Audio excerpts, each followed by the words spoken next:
अहेबावनो नांदोलै जोंना हरनाया दाउलाया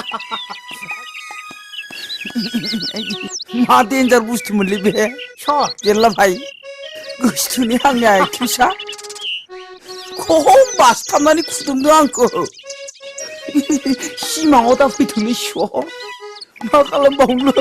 फैसाबोथ' गैला सोरनावबा माबा मोनसे आं खालामथारगोनलै स्किम एन्डेलानोसो फन हर हरनोसै मारि आंबो नाजानो र' फैलानाव स्के फैलानाव नाजानो र' आंबो आइदै स्के नैलाय गफुराव रं नाम्बारखौ नागिरनो फैदोंमोन हिनजावानो माबा आइनिख्रुइसो देरसिन बैसोआ डेन्जारथार बिराद हमथादोंमोन खुनुरुखुमसो बारग'बोबाय माबा जाबायलै स्के दा फैसायानो गैला न'आव फैफिनो नै माबा गहपुर स्टेसनावसो आलाय सिलाय दङ मा नाङालै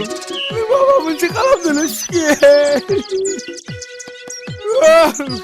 मा मोनसेबो माबा दिगदारसिन आङो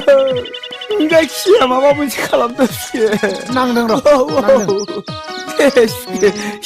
सिमाङाव दा फैथों लोखिया हालौ हिनजावा फैलाना स्के गैला जिबनानो सेसथारसो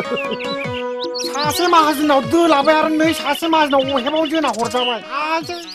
गैया फैसाबो गैला गरसेबो दा मोनहैफिननांगौआसो जारला जाथारबाय